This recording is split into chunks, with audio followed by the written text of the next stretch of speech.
전파 탐지기로 전파를 탐지합니다. 피해자는 탐지기를 머리에 가까이 갔습니다. 내부에서 3G 표시가 탐지됐습니다. 다양한 사람들의 머리에 전자장비를 들이대며 뭔가를 감지해주는 이 남성. 그는 민간 전문 조사관, 즉 참정사무실의 대표입니다. 그런데 최근 그의 정체를 둘러싼 충격적인 제보가 들어왔는데요.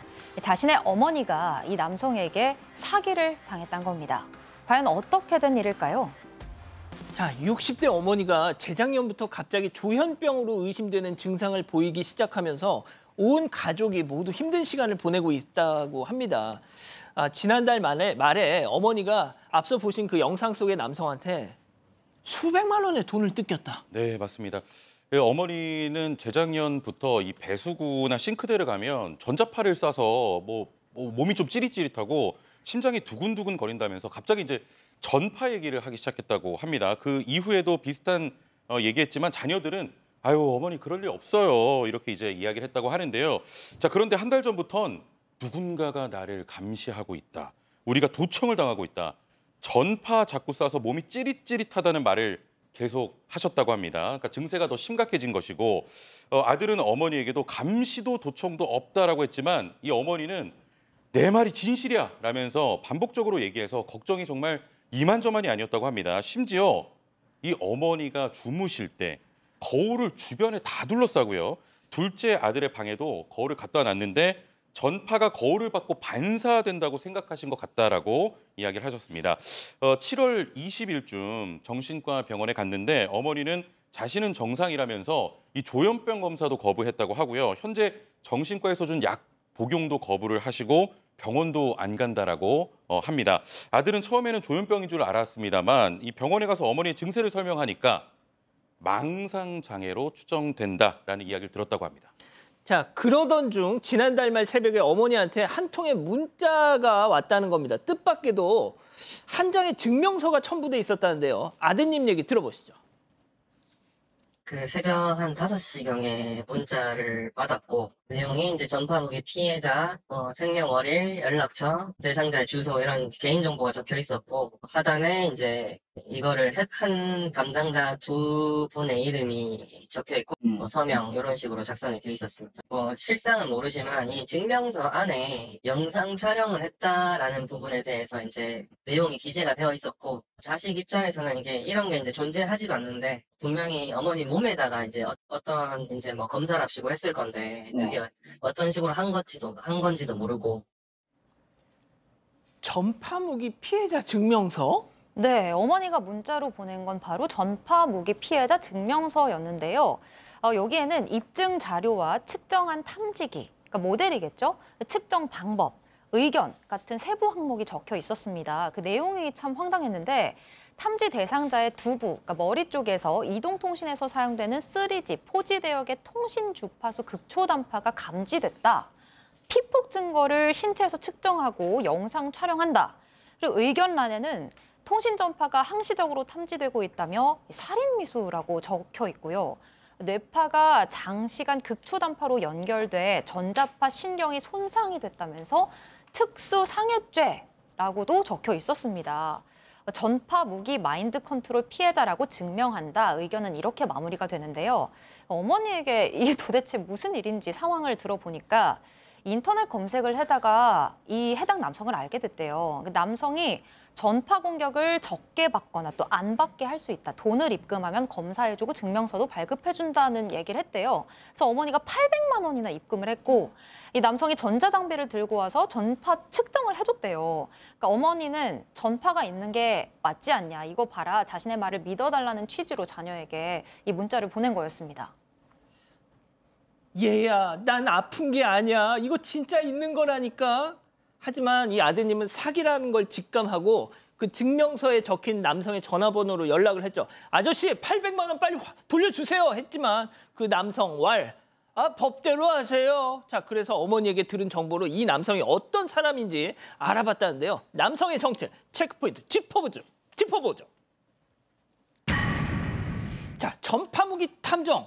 과연 어떤 일을 하는 사람인지 저희 제작진이 직접 연락을 취해봤습니다. 직접 들어보시죠. 전파 무기로 국어사전에 검색하시면은요. 전파를 이용한 범죄 이렇게 나오거든요. 그러면 전파를 탐지하면 되는데 마인드 컨트롤이라는 것은 뇌를 조종하는 범죄이기 때문에 뇌에다가 연결한 전파를 탐지를 합니다. 전 세계에 있는 모든 통신사는 전파무기 가해자예요. 전파무기 가해자 SK텔레콤 통신교환기 관리원이 전파를 오른쪽 눈에 쏴서 지금 오른쪽 눈에서 눈물이 나고 전파로 눈에 폭력을 가하고 있습니다. 교환기 관리원을 현행범으로 체포하여 주시기 바랍니다. 교수님.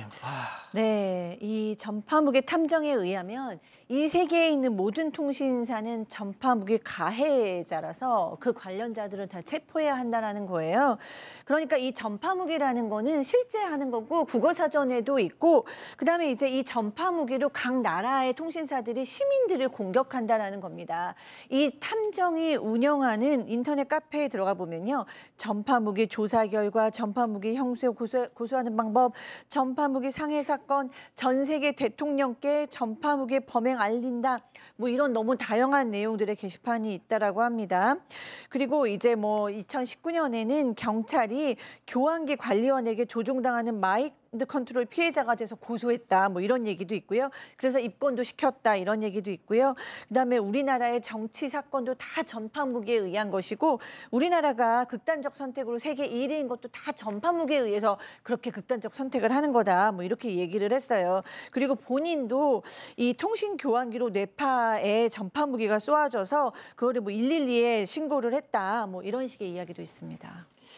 이게 피해자가 한둘이 아닐 것 같단 말이죠. 그게 문제예요. 지금 뭐가 황당한 얘기인데 카페 같은 게 있습니다. 그 카페 안에 들어가 보니까 무슨 피해 증명서 같은 것들이 올라와 있고 여러 가지 사건 조회 내역이라든지 영상 같은 것들이 있습니다. 그래서 그게 많은 사람들이 상담을 하면서 조회하고 구조받는 그런 모습도 있고 게시글엔 가장 눈에 띄는 게 증거 비용 관련된 내용이 있는데 이게 이제 정신적 문제로 진단받는 분들 명예회복해야 된다면서 비용이 좀 필요하다. 증거 수집 비용. 이게 6월부터는 1,000만 원. 그리고 5월까지는 700만 원인데 지금 제일 쌀 때 조금 하라. 아는 분들은 1,000만 원 아깝진 않다. 이런 글을 또 올려놨어요. 또 5월 달에는 또 무료 세미나 하니까 이때 좀 도움을 주고 싶다라는 사실 제가 뭔 말인지 잘 모르겠는데 어쨌든 이런 식으로 돈벌이 같은 거 하는 모습도 지금 보입니다. 자, 이겁니다. 당신은 조현병이 아니에요. 아픈 거 아니에요. 전파무기 쏘는 인간들이 있습니다. 이렇게 가스라이팅을 하는 거죠. 자, 아드님은 지금 이 순간에도 어머니처럼 피해를 입는 사람들이 많을 것 같다는데요. 얘기 들어보시죠.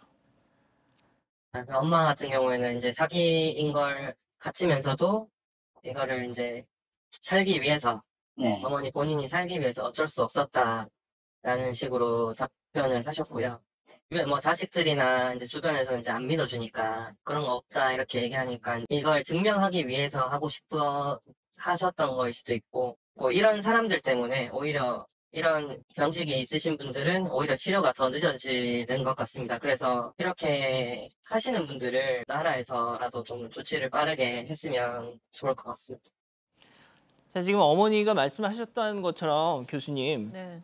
내가 미치지 않았다는 걸 우리 아들한테 보여주고 싶어. 이 심리를 노린 거 아닌가요? 그렇죠. 그게 너무 이제 안타깝죠. 어머니께서 이제 조현병 증상이 나온 것인데 그걸 인정하지 않으시는 거죠. 근데 사실은 이렇게 뭐 환촉이 생기고 그 찌릿찌릿하면 그게 밖에서 누군가가 나한테 쏘는 무기나 어떤 뭐 레이저다 이렇게 얘기하시면서 피해망상, 관계망상 이런 걸로 발달하는 게 전형적인 조현병의 증세거든요. 이제 그런 증세들이 나오는 겁니다. 근데 이런 증상들이 나오면 인터넷에 엄청 서치를 하세요. 그래서 나랑 비슷한 증상을 갖고 있거나 이거를 해결해 줄 수 있는 합리화할 수 있는 사람들을 찾고 그런 사람들한테 의지를 해요.